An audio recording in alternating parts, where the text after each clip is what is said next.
enjoy watercolour painting and my gallery here in southwest France. This morning I had a lovely gift given to me by one of my painters, Nicole, of springtime flowers from her garden. We have yellow mimosa, blue hyacinth and pink camellias. I just have to paint them. I can't help myself. So join with me and see how we go with this wonderful gift of springtime. Let's paint.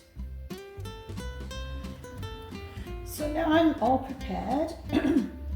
I have my flowers arranged, the mimosa, the blue hyacinth, the camellia, and the colours that will go to help me create this picture. I have a permanent rose palette here. Yellow with several different yellows, new gamboge and transparent yellow, and then transparent orange. There's burnt sienna here as well, but I don't think I'll be using that. And then I have ultramarine blue with a little hint of permanent rose and Payne's grey, and then a green palette with transparent yellow and Windsor blue, a green shade, and a little hint of Windsor blue red shade. I might need to add paint to that before I start. I have my 2 pots of water. Paper is Arches 300 gram fine grain, and the format is long and narrow because I'm not going to paint the vase, I'm just going to concentrate on the flowers. And I have a selection of brushes, mop brushes. I'm going to apply a wash all over and add the colour. So stick with me, off we go.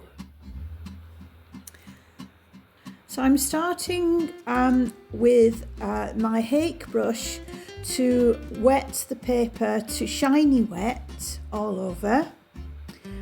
This is because I want to add just 2 of the colours, the transparent yellow and the permanent rose. Just drop the colour in and let it move.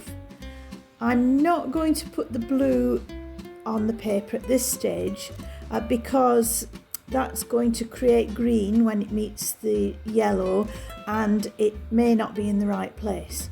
So I'm just dotting in the permanent rose and the transparent yellow and moving the board so that the colour moves quite freely. You can, when you're doing this technique, you can always add more water at one side of the paper if it's not flowing freely, and that's exactly what I'm doing here. And any spots where the paper is still dry, you can just wet them with your brush as you go, but always tilt the board afterwards or tilt the paper afterwards so that the water has the chance to spread the pigment for you, and this will give a much more free and loose impression. And now I'm taking fine grains of salt and just very carefully sprinkling the odd grain into the yellow, and you can see the result now that the paper is dry, because it has created this lovely dappled appearance on the yellow, which I'm going to use to help me paint the mimosa. And I'm also dampening now, because the paper is dry all over, the areas where the camellias are, and just spotting in some of the permanent rose colour in a very random way, just really not much planning, except it's a circular distribution of colour to reflect the shape of the flower. And further down we have the hyacinth, which of course are blue, the colour that I avoided putting on at the start of the process. But now I am adding the blue to wetted areas on the paper, which are kind of squiggly little spots of water to reflect the curly nature of the hyacinth flower.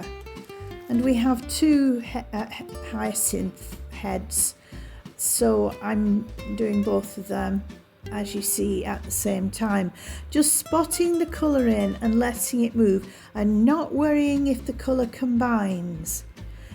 really it's a very loose approach, and this is just the basis of the picture, so we're really not dwelling on the detail at all at this stage. The softer and looser it is, the better really. It's just a plan for the future, and it's great fun to do, and the colour combines and changes as we go. I have my green palette now, which I'm going to use just to suggest the distribution of greenery.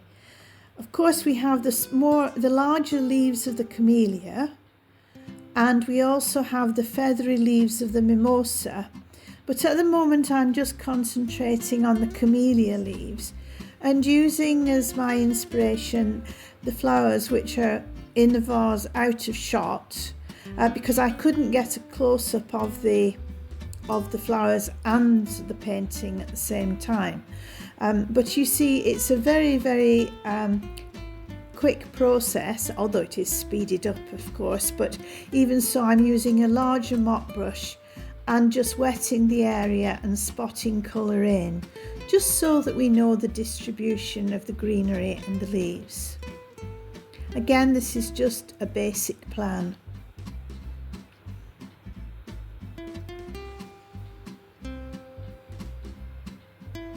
Whilst it's wet, I can spot some colour in, and I'm starting to think about the mimosa, which has very delicate stems and leaves, and I'm just joining up some of the areas where the salt has moved the pigment.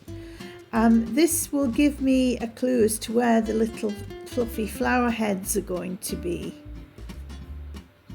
but it's very delicate and pale, nothing too robust, and the whole thing has dried now, and of course when watercolour dries it dries lighter, so some of the texture that I put on the camellias has disappeared, so I need to go back and reinforce the shading, putting the colour on stronger this time, and then washing it every time just by the side of the colour with the liner brush, so it softens the colour and gives the softness of the petals. It's very easy to get lost when you're painting a camellia or a rose, because the pattern of petals is so complex. So it's not an exact copy. In fact, this is not a botanical study. It's just an impression of the lovely flowers that Nicole gave to me, just celebrating their beauty really. And the perfume is just wonderful. As I was working on this picture, all the time there was the beautiful heady perfume of the hyacinth and the camellias. So it was really a pleasure to do. I have, of course, done some work which I haven't filmed because it would make this video very long, but I've tried to give you an idea of all the different stages and of the progression that we've made through the picture. I hope it works. Now I'm adding a bit more detail to the hyacinth. The colour after the previous procedure has run together a little and given a very misty look to this picture, which I quite like. And now I'm adding more stronger and more detailed colour to the hyacinth, just to bring them forward, and because they are of course a very complex flower. And it's always a combination of the blue and the mauve. You can see the blue palette there as I just move the shot, so you can see that the flowers are still there, and they're my reference point.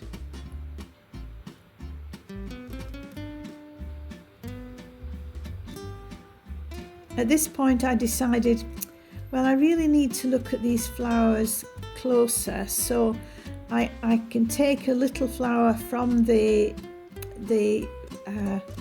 flower head and put it by the side there just to copy some of the detail. But I'm not going to do all the flowers in that detail. The key is to pick out certain areas and work them to a more detailed and darker stage. This will give depth to your picture. So many people think that you have to do everything in real detail and it's all the same colour value. But if you do this, your painting will lack depth. You need to have detail that is in focus and catches the eye, and a background which is softer and gives you that feeling of depth. And that's what I'm aiming to produce here.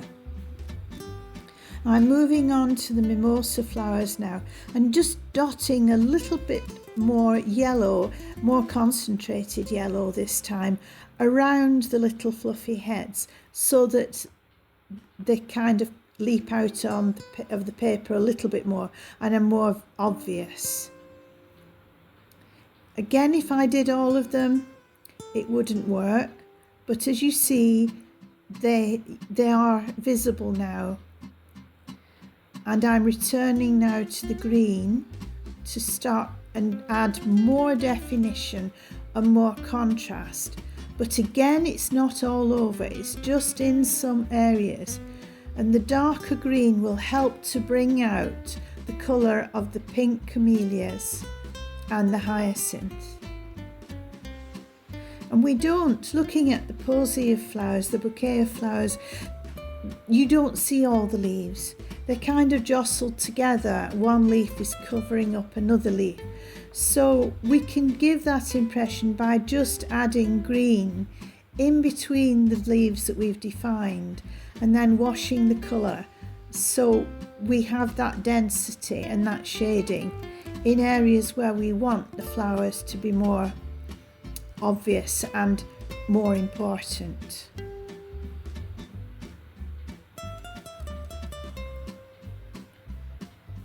Add a little bit more pink because there are more flowers in the bouquet than I'm painting.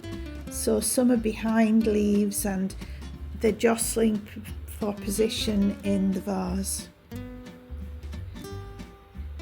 This little liner brush is really good for you can shape the colour, make the form of the leaf, not the colour, with the liner brush and then add the colour, spot it into the wet area that you've produced with the brush and then leave it to run.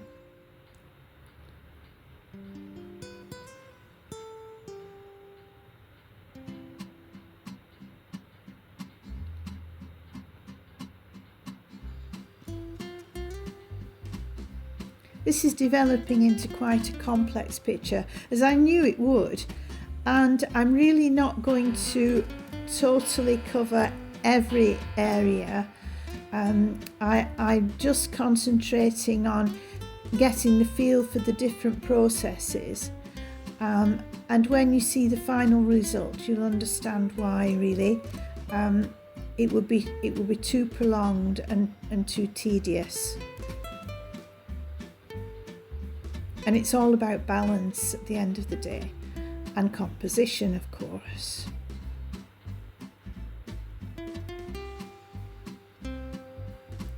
And the leaves have to vary in colour as well. The ones that are catching the light are going to be lighter and more green yellow, and the ones in the shadow are going to be dark and have a hint of blue.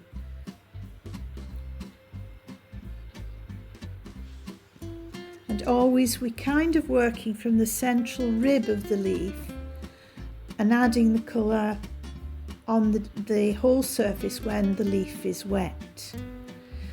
Now you can see the composition is coming into its own, and the area in the front, which is a space really, I didn't want to put another leaf there, so I've decided to expand the little sprigs of mimosa and just using the liner brush to create more little fluffy flowers there, just as a contrast between the camellia and the hyacinth.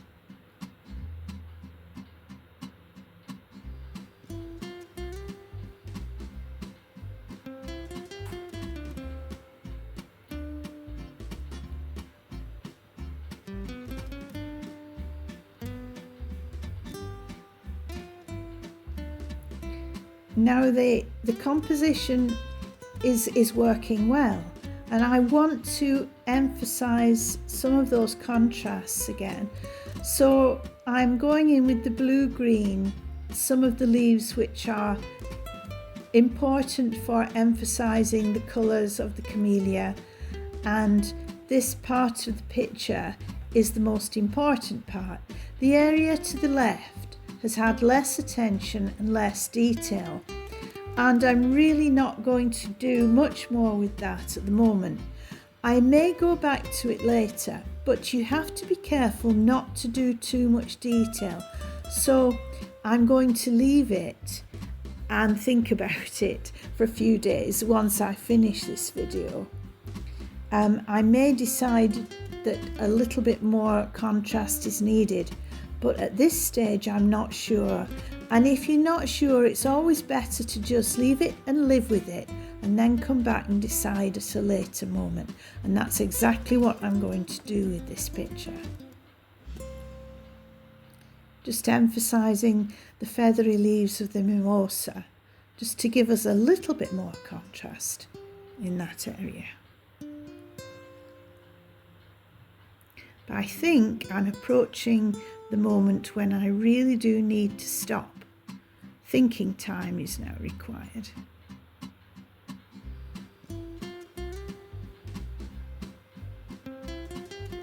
So there we are. I'm pleased with the result. Thank you for watching my video. It's a week now since Nicole brought me the beautiful flowers, and they're beginning to die and be past their best. But the painting lives on, and I probably will do slight adjustments to it once I've lived with it for a few days, because it is a complex picture. But I hope I've managed to give you in this video an idea of the different stages that we have gone through to create the image. I hope you enjoyed it, as I said, and I hope you, if you haven't done so already, you'll like and subscribe and leave any comments you may have. The comments are important to me. I really need to know if I'm managing to help you to enjoy your watercolour painting more and to try new and different techniques. So until the next time, the next video, happy painting. Bye.